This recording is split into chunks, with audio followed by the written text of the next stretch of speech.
हूं दीपाली राणा। आप देख रहे हैं कमोडिटी कॉल और कमोडिटी बाजार पर तो नजरें रहेंगी ही। खासतौर से बातचीत करेंगे सोने चांदी की, क्योंकि सोने चांदी का रंग उड़ता हुआ दिखाई दे रहा है।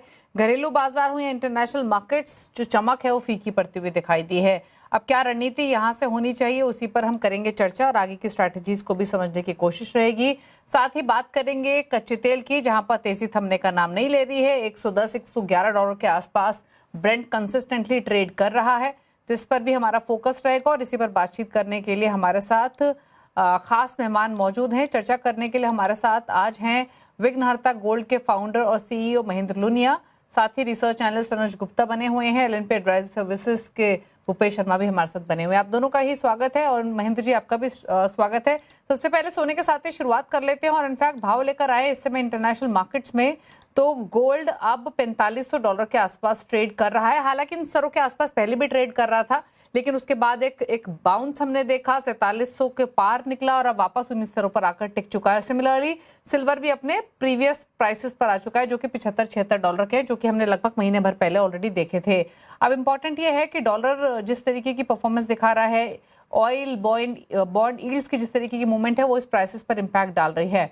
क्या व्यू बन रहा है मौजूदा फंडामेंटल्स के बीच में प्राइसेस को लेकर, इस पर एक कमेंट लेते हैं। महेंद्र जी बताइए, भाव को लेकर पहले आपकी राय क्या है?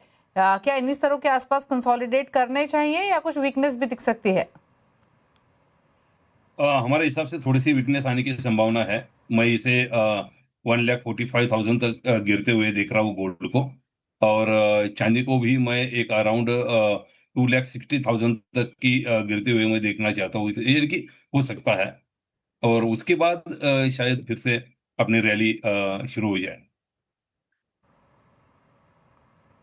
ओके। अनुज आपकी राय क्या है? आपकी राय भाव को लेकर, क्या स्ट्रैटेजी आप रेकमेंड कर रहे हैं?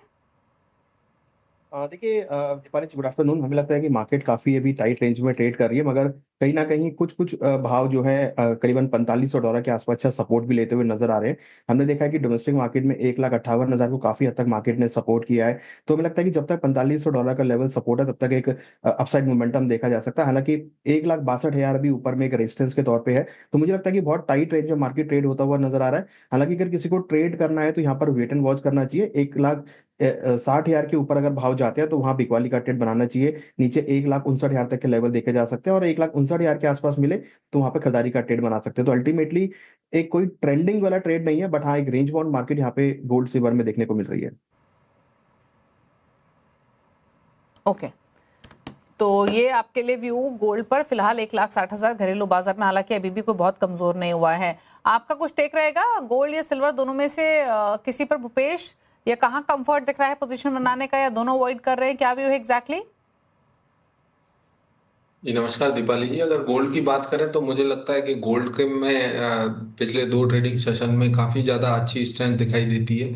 अभी दाम जो चल रहा है वो 159,880 के आसपास है। यहाँ पर खरीदारी की सलाह रहेगी। बाजार में मेरे को ऊपर में 1,60,200 और उसके ऊपर निकलता है तो बाजार 1,60,600 तक के भाव यहाँ संभावित लगते हैं। इसमें स्टॉप लॉस 1,59,600 के नीचे का लगाना चाहिए। ओके।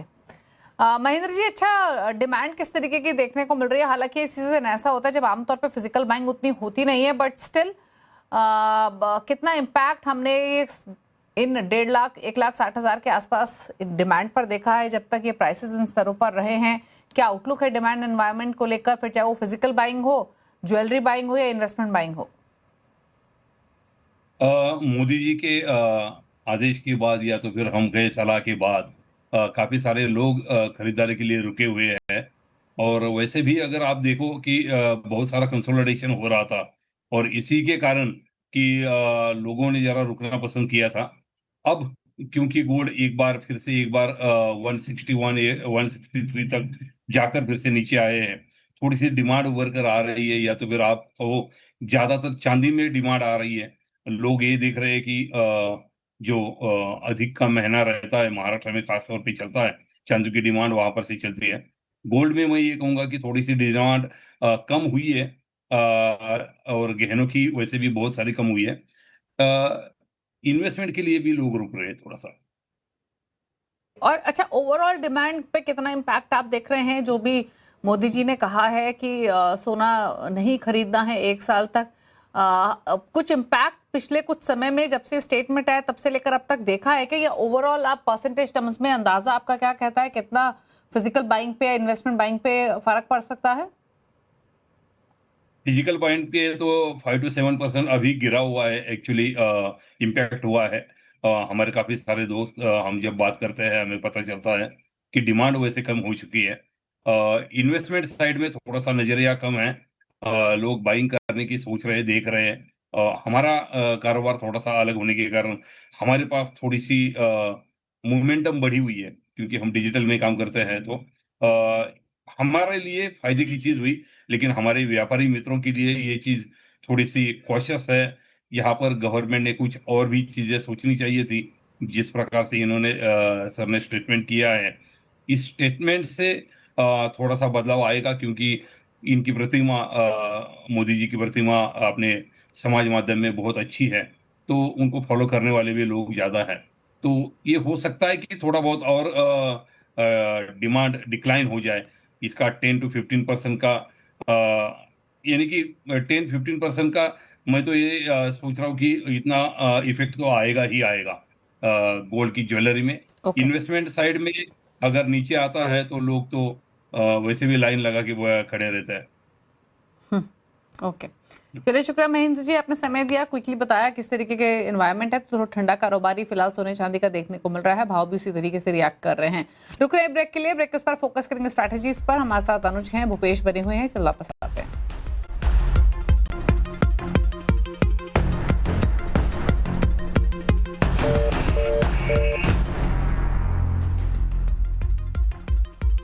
आप दे रहे कमोडिटी कॉल, भूपेश शर्मा है, हमारे साथ अनुज गुप्ता है। बात करते हैं ट्रेडिंग स्ट्रैटेजीज की। बताइए पहले तो अनुज, कुछ कॉल्स जो आपने आइडेंटिफाई की हैं। देखिए, एक तो कॉल क्रूड में रहेगी। हमें लगता है कि क्रूड के अंदर एक अपसाइड मोमेंटम देखा जा सकता है, तो 9,850 के आसपास खरीदारी का ट्रेड लेना चाहिए। 9,700 का स्टॉप लॉस लगाएं, टारगेट 10,100 तक देखने को मिल सकता है। उसके साथ साथ नेचुरल गैस के अंदर हम एक अच्छा ब्रेकआउट होते हुए देख रहे हैं, तो नेचुरल गैस के अंदर भी खरीदारी का ट्रेड बना सकते हैं, करीबन 291 के आसपास। स्टॉप लॉस 284 का लगाएं, टारगेट 297 तक देखने को मिल सकते हैं।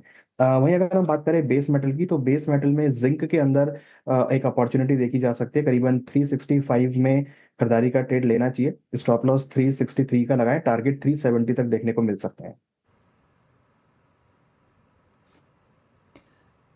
भूपेश, आपकी रिकमेंडेशंस? जी, एल्युमिनियम के बाजार में मुझे काफी स्ट्रेंथ दिखाई देती है। करंट भाव में एल्युमिनियम के बाजार में खरीदारी की सलाह रहेगी। 384.60 का दाम है, यहाँ पर 382.50 का स्टॉप लॉस लगाइए। 388 और 389 तक के लक्ष्य यहाँ संभावित हो सकते हैं। वहीं दूसरी तरफ एग्री कमोडिटीज में मैं धनिये में पसंद करूंगा खरीदारी करना। 12,960 का दाम है, यहाँ पर खरीदारी की सलाह रहेगी। 12,800 का स्टॉप लॉस लगाएं इसमें। लक्ष्य की बात करें तो 13,200 13,400 तक के लक्ष्य यहाँ भी संभावित हो सकते हैं। ओके, तो ये रही आपके लिए ट्रेडिंग स्ट्रैटेजीज। कच्चे तेल पर एक बात कर लेते हैं। अनुज, कच्चे तेल पर बताइए, ये तो कंसिस्टेंटली $110-111 के आसपास इंटरनेशनल मार्केट्स में ट्रेड कर रहा है और स्ट्रेंथ तो कंसिस्टेंटली बनी हुई है।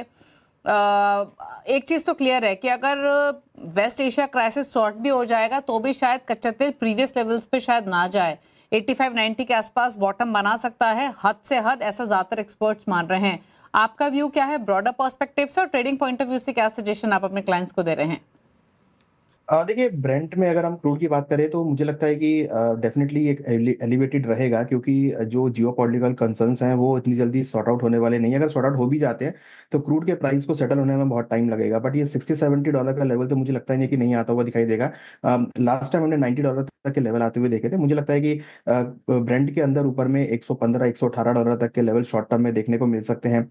इन्वेंट्रीज यहाँ पे कम होती हुई नजर आई है। हमने लास्ट वीक भी देखा था इन्वेंट्री कम हुई थी, तो आज भी इन्वेंट्री आने वाली है। अब इन्वेंट्री आने के बाद पता लगेगा कैसा मोमेंटम होता है। बट हाँ, चांसेस यही लग रहे हैं कि क्रूड के भावों में आपको आगे तेजी का ट्रेंड देखने को मिल सकता है। 115 से लेकर $118 तक के लेवल ब्रेंट में देखे जा सकते हैं। ओके, तो ये रही आपके लिए ब्रेंट पर राय। एक भूपेश, एक राय आपकी नेचुरल गैस पर भी, यहाँ भी स्ट्रेंथ होल्ड हो रही है, 300 के पास है प्राइसेस, क्या व्यू है? ये नेचुरल गैस में अगर कमोडिटी को देखा जाए तो ये बेसिकली एक सीजनल कमोडिटी है, परंतु यहाँ काफ़ी अच्छी स्ट्रेंथ और मोमेंटम दोनों पॉजिटिव साइड देखने को मिले हैं, और मुझे लगता है कि अभी भी यहाँ पॉजिटिविटी जारी रहनी चाहिए। 294 का दाम है, करंट भाव में भी खरीदारी की सलाह रहेगी। 290 के नीचे का स्टॉप लॉस लगाएं इसमें। 298 और 305 के टारगेट यहाँ पर संभावित हो सकते हैं। ओके, बेस मेटल से भूपेश कुछ पिक कर रहे हैं क्या? बेस मेटल्स में मैंने अभी एल्युमिनियम में सलाह दी है, फिर भी मैं कहना चाहूंगा कि मुझे एल्युमिनियम, उसके बाद नंबर 2 पर जिंक का बाजार दिखता है। यहाँ पर जिंक में खरीदारी की सलाह रहेगी। 366.50 का दाम है। इसमें 364 का स्टॉप लॉस लगाएं। 368, 371 ये लक्ष्य संभावित यहाँ भी हो सकते हैं। ओके, तो ये राय रही बेस मेटल्स पर। अच्छा, एग्री कमोडिटीज की तरफ रुक कर लेते हैं। अनुज, एक राय आपकी ओवरऑल स्पाइसेस के पैक पर, क्योंकि यहाँ पर काफी वॉल्टिलिटी रही है।